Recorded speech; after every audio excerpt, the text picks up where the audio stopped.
Apocalipse 4. A adoração a Deus no céu.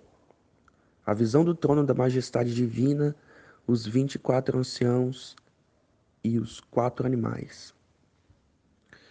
Depois dessas coisas, olhei, e eis que estava uma porta aberta no céu. E a primeira voz, que como de trombeta ouvira falar comigo, disse: Sobe aqui, e mostrar-te-ei as coisas que depois destas te vêm acontecer.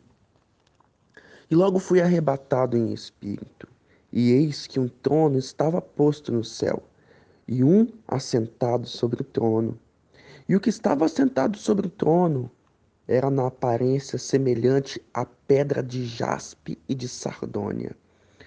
E o arco celeste estava ao redor do trono, e era semelhante a esmeralda. Ao redor do trono havia 24 tronos, e via sentados sobre os tronos 24 anciãos vestidos de vestes brancas, e tinham sobre a cabeça coroas de ouro. E do trono saíam relâmpagos, trovões e vozes, e diante do trono ardiam 7 lâmpadas de fogo, as quais os 7 Espíritos de Deus. E havia diante do trono, e como um mar de vidro, semelhante ao cristal, e no meio do trono e ao redor do trono, 4 animais cheios de olhos por diante e por detrás. E o primeiro animal era semelhante a um leão, e o segundo animal semelhante a um bezerro, e tinha o terceiro animal o rosto como de um homem, e o quarto animal era semelhante a uma águia voando. E os 4 animais tinham, cada um, respectivamente, 6 asas, e ao redor e por dentro estavam cheios de olhos, e não descansam nem de dia nem de noite, dizendo: Santo, Santo, Santo é o Senhor dos exércitos, o Todo-Poderoso, que era, que é e que há de vir. E, quando os animais davam glória e honra e ações de graças ao que estava sentado sobre o trono, ao que vive para todo sempre, os 24 anciãos prostravam-se diante do que estava sentado sobre o trono, adoravam o que vive para todo sempre e lançavam as suas coroas diante do trono, dizendo: Digno és, Senhor, de receber glória e honra e poder, porque tu criaste todas as coisas e por tua vontade são e foram criadas.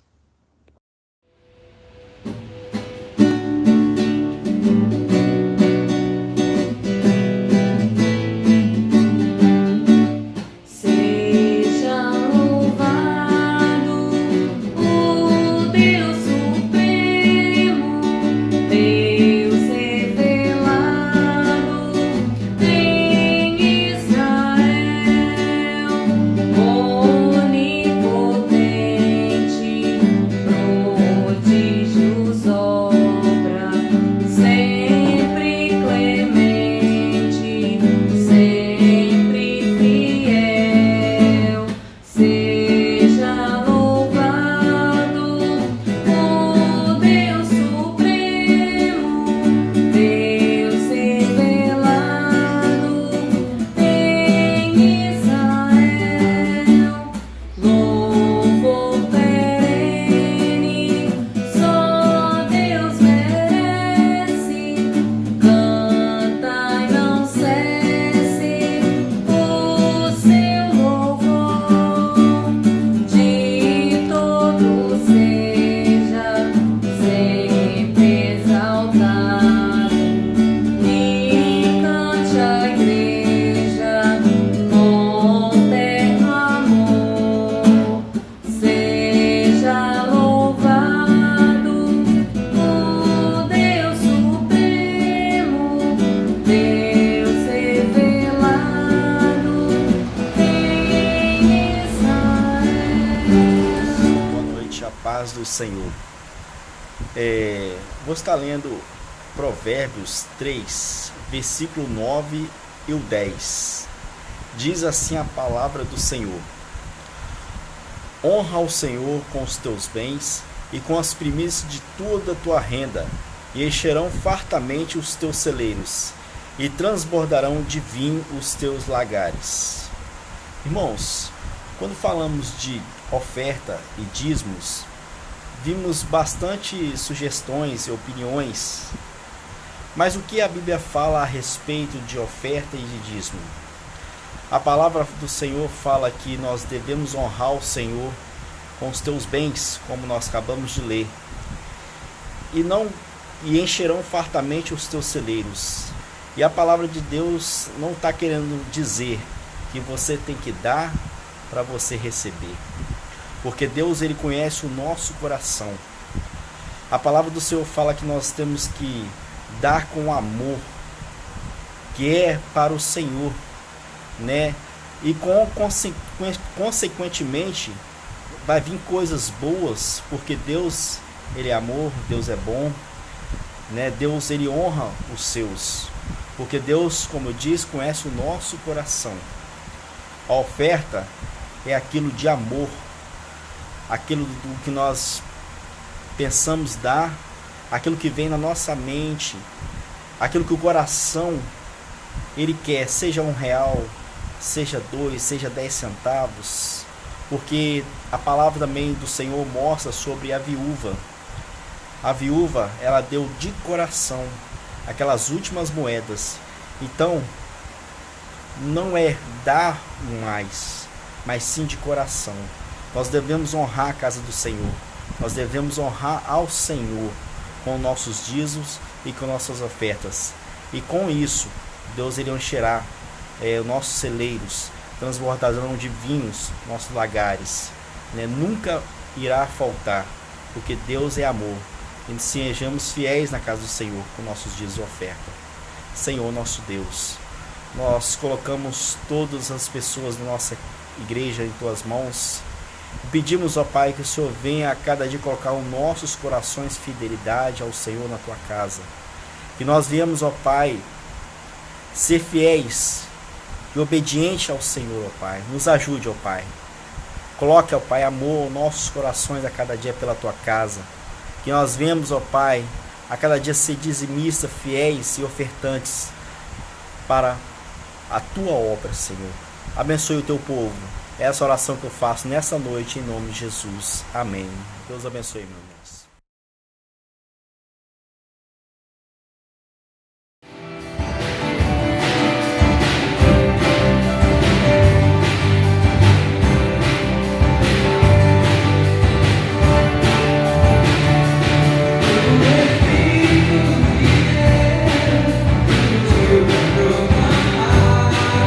Ooh.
nosso Deus e nosso Pai.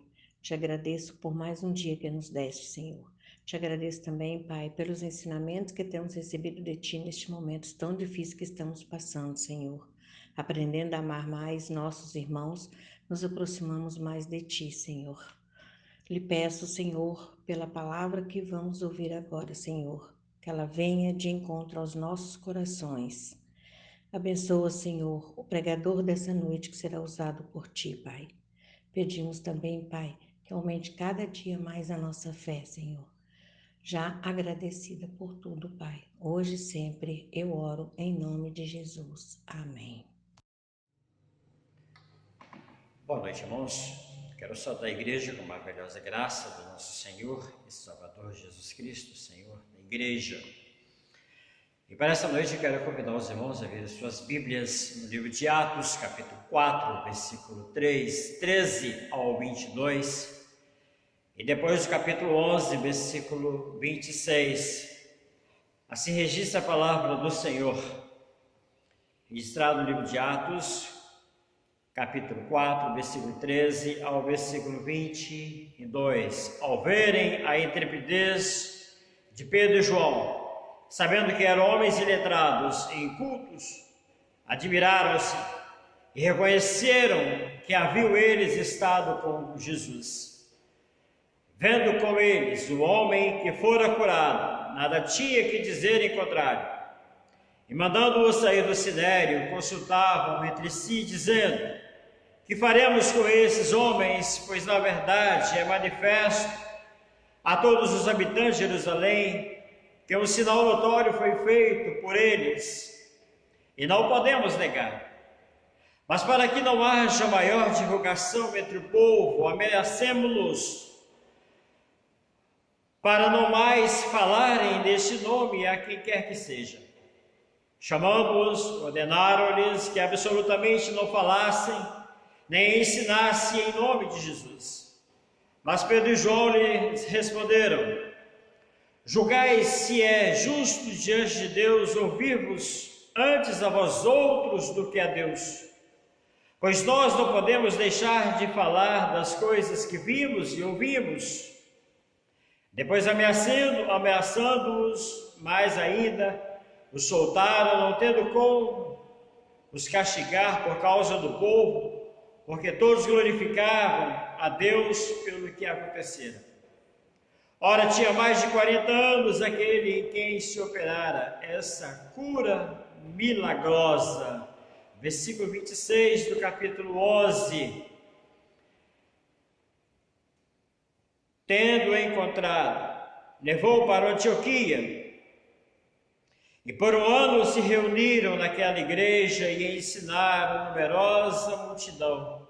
Em Antioquia foram os discípulos pela primeira vez chamados cristãos. Que o nosso Deus se digne de abençoar a leitura da sua palavra e aplicar em nossos corações. Amém?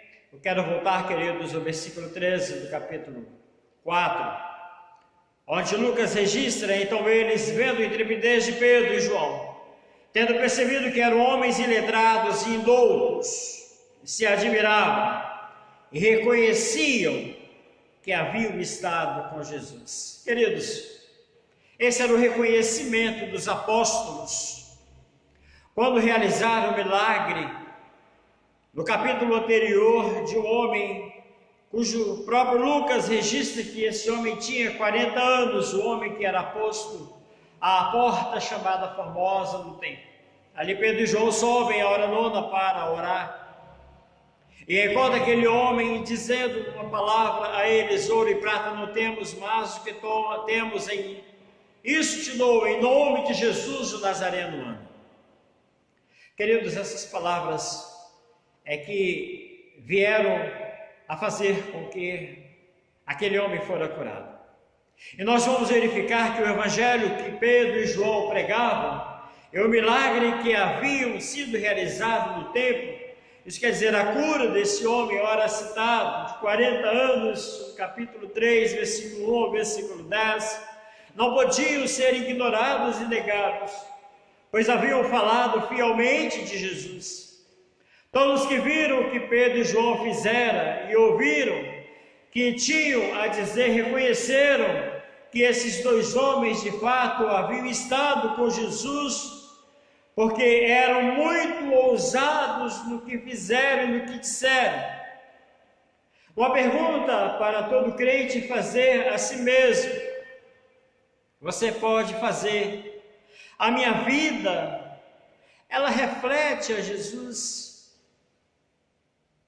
O que a minha vida diz sobre Jesus? O meu comportamento, o meu viver, o meu falar, o meu vestir? Isso reflete que sou cristão ou que sou uma pessoa cristã? Sim, queridos. Uma outra pergunta que você pode ainda fazer a si mesmo: como é que os outros me veem como cristãos? Será que eles denunciam como os habitantes de Antioquia falaram? Ali está os cristãos, ali está indo o cristão. Eles eram crentes não porque carregavam a Bíblia debaixo do braço, ou porque na forma de como vestiam, mas é por causa da sua conduta moral, por causa do seu viver, por causa das suas palavras. Sim, queridos, os cristãos em Antioquia viviam moralmente e espiritualmente, viviam Jesus na pele, por isso foram chamados de cristãos. Há uma pergunta que é preciso ser respondida nesta noite: se eu pareço com Jesus? E o que é ser um cristão parecido com Jesus? Como é que eu vou me denunciar ao mundo que realmente eu sou cristão? Como eu vou definir a minha vida se eu sou cristão? O cristão, queridos, é uma pessoa que creu no Filho de Deus. Isto é, creu em Jesus Cristo. Você realmente crê em Jesus? Você é amigo de Jesus? Você ama Jesus? O cristão é aquele que foi redimido pelo sangue de Jesus, que foi derramado para satisfazer a justiça de Deus. Por isso Jesus não é apenas o homem real, mas era o homem ideal. Diferentemente de ser homem, ele era Deus, e diferentemente de Deus, ele era homem. Duas personalidades numa só. E o seu sangue, ele foi derramado para satisfazer a justiça de Deus. Porque as nossas justiças, elas são consideradas como trapos de imundícias. Não valem nada diante de Deus. O homem, queridos, chamado cristão, ele é definido quando ele foi regenerado pelo Espírito Santo, ouvindo e respondendo a palavra de Deus. A regeneração é um ato exclusivo do Espírito Santo. É o Espírito Santo quem age em nossas vidas, nos tornando cristãos, seguidores de Jesus. Mas é definido também o cristão em Cristo, é aquele que reconheceu o seu pecado e confessou a Deus. Querido John MacArthur, em seu livro Sociedade Sem Pecado, ele denuncia que hoje não há mais pecado na sociedade. E só vai entender aquele que é pecador, aquele que o Espírito Santo, o fazer é entender. Porque essa é uma obra do Espírito Santo, nos convencer do pecado, do juízo e do mundo. E ele nos convence de que realmente nós pecamos contra Deus. E assim nos faz a confessar os nossos pecados a Deus. Uma pessoa, ela é definida como cristã, porque ela é habitação do Espírito Santo de Deus. O apóstolo Paulo nos fala que nós somos templo do Espírito Santo de Deus. Se você é templo do Espírito Santo, se o Espírito Santo realmente habita em você, entende-se que você é uma pessoa cristã. Entende-se que você é norteado pelo Espírito Santo de Deus. Você faz a vontade de Deus. Porque o Espírito Santo, ele só tem o compromisso com a palavra de Deus. Ele tem o compromisso com aquilo que é verdade. Ele não tem compromisso com aquilo que é falso, com aquilo que é mentiroso. Por isso, ele nos habilita a viver uma vida de santidade. Mas nós podemos ainda definir que uma pessoa é cristã quando ela procura e deseja ser mais parecido com Jesus. Bem sabemos que isso é impossível, mas nós precisamos procurar a ser como Jesus, a viver como Jesus viveu. Porque Jesus é o soberano, é o inigualável. Mas nós precisamos ser iguais a Jesus. E diante disso, nós precisamos ser inabalável e ousadia para trazer honra a Deus em toda e qualquer circunstância. Nós precisamos viver o cristianismo. Nós precisamos ser gentis e amorosos. Como cristãos, nós precisamos ser humildes. Como cristãos, nós precisamos ser justos. Como cristãos, nós precisamos saber que as boas obras não têm nada a ver com a salvação. E que a salvação é somente pela graça, mas que a graça sempre produz boas obras. Então são as duas coisas que andam juntas, a fé e a boa obra. Sim, queridos, isso nos define como cristãos. Nascidos, regenerados, transformados, parecidos com Jesus. Mas quando é que os cristãos precisam e devem procurar ser como Jesus? Queridos, não é apenas quando nós vamos à igreja aos domingos, quando nós frequentamos os cultos aos domingos, a escola bíblica dominical, quando nós temos uma roupa especial, aquela roupa especial para o domingo, aquele calçado, não é somente nesses momentos, mas nós estamos vendo que muitos cristãos não querem que a sua religião interfira com a sua vida cotidiana. A nossa religião, o cristianismo, precisa interferir na nossa vida cotidiana. Porque, querido, se a sua religião não interfere, ela é falsa, ela é vã. Ela precisa estar interferindo em toda e qualquer situação da sua vida. Ela precisa estar interferindo dentro da sua casa, obediente aos seus pais, marido amando as suas esposas, esposas sendo fiéis aos maridos, pais amando os filhos, precisam estar influenciando os nossos negócios, no nosso trabalho, precisam estar em todo o assunto de nossa vida cotidiana, nas escolas, nas ruas, nos supermercados, nas compras. E, sobretudo, precisa estar em nosso coração e em nossas atitudes. Nós precisamos procurar a ser como Jesus. Isso é uma ordem divina. Esse é o desejo de Deus. A nossa eleição, a nossa predestinação foi para sermos idênticos, sermos a imagem de Jesus. Mas por que os cristãos? Porque os cristãos precisam e devem procurar a ser como Jesus. Queridos, nós não vamos procurar a ser como Jesus, não é pelo conjunto de leis da igreja, leis divinas, mas pela graça de Deus. Não por medo de punição, esperança, recompensa, que os crentes procuram a ser como Jesus. É por causa da graça. Não é porque alguém quer ser visto pelos outros que os crentes procuram a ser como Jesus. Não, queridos. Nós devemos procurar a ser como Jesus. É por gratidão. É por ser grato que Ele deu a sua vida a favor de nós. Ele foi à cruz, derramou o seu sangue para a nossa justificação. Ele ressuscitou e está à destra de Deus, intercedendo por nós.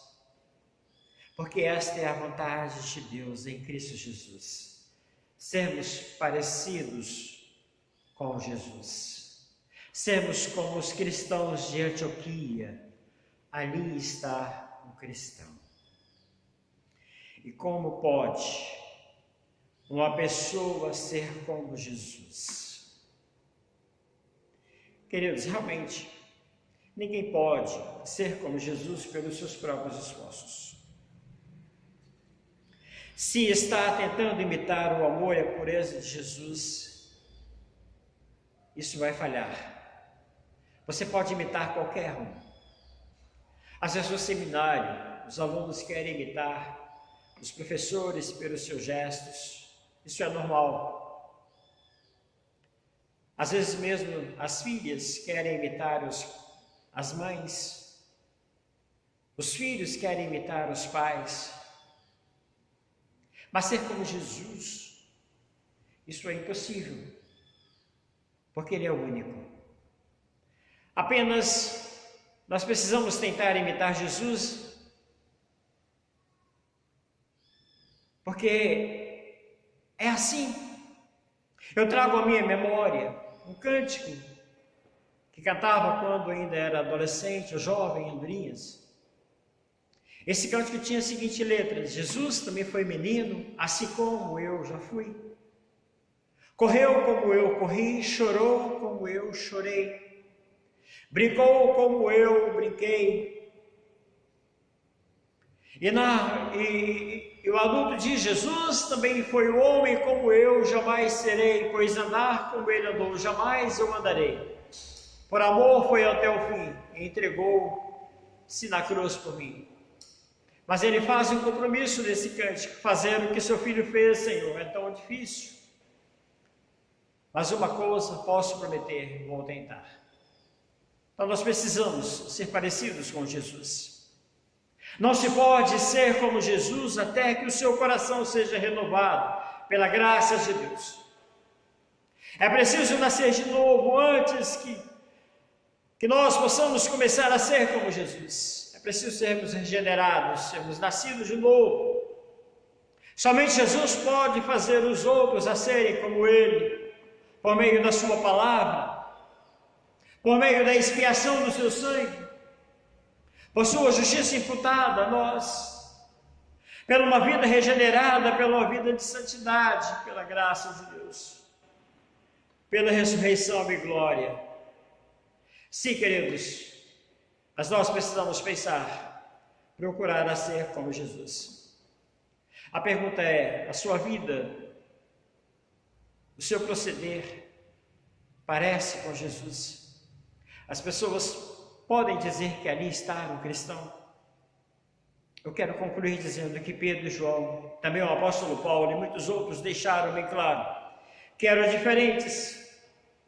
E era óbvio para os outros que esses homens haviam estado com Jesus e eram muito parecidos com ele. A sua vida reflete a Jesus. De que maneira? Com que frequência? Em torno de que tipo de pessoa?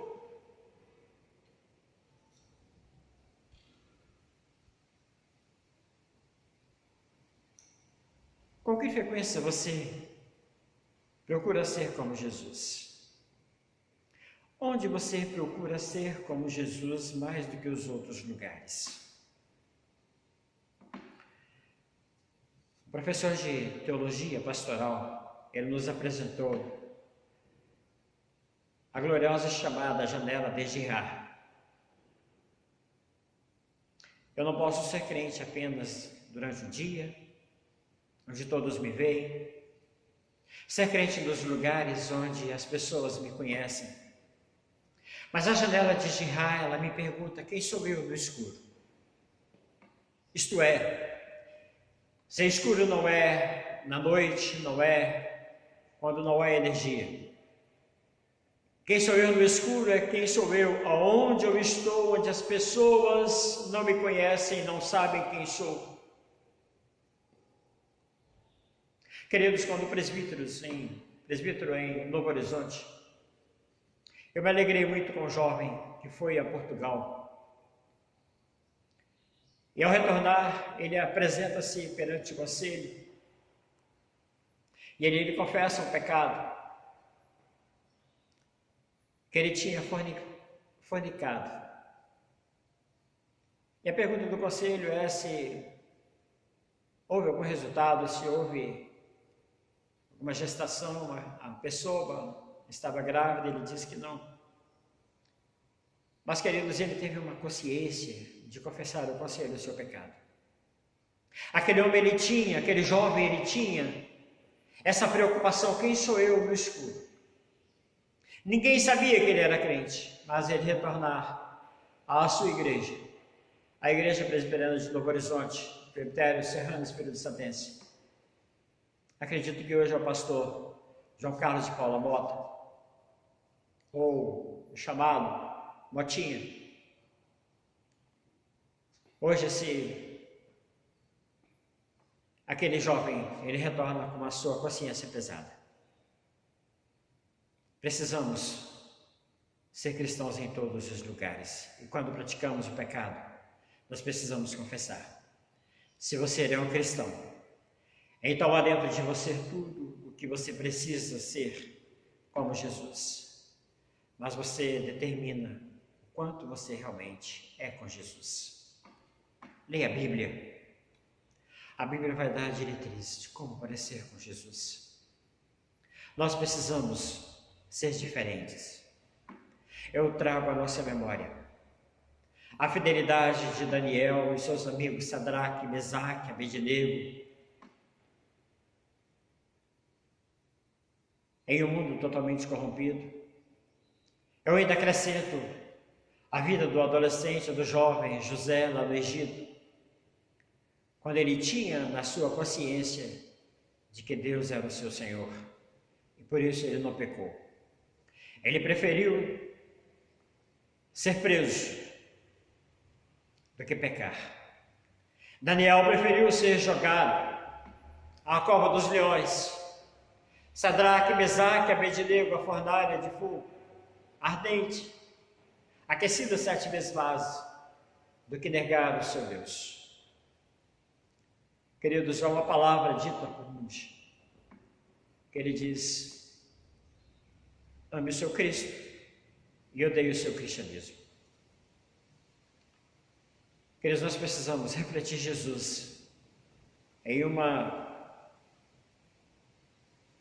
sociedade, como dito pela manhã, que totalmente permite as coisas.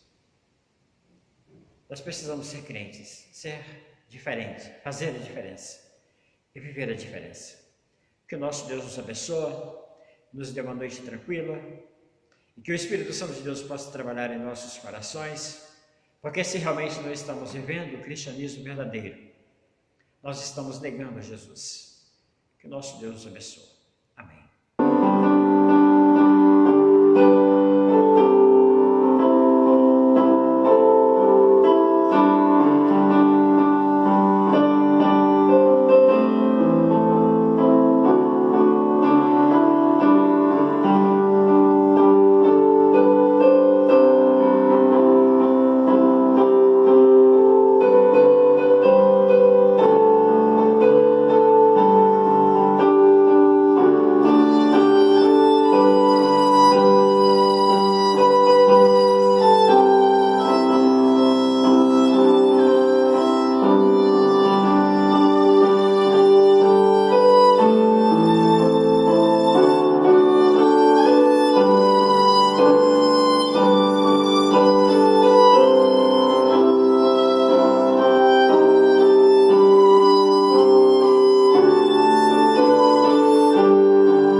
reflete a Jesus.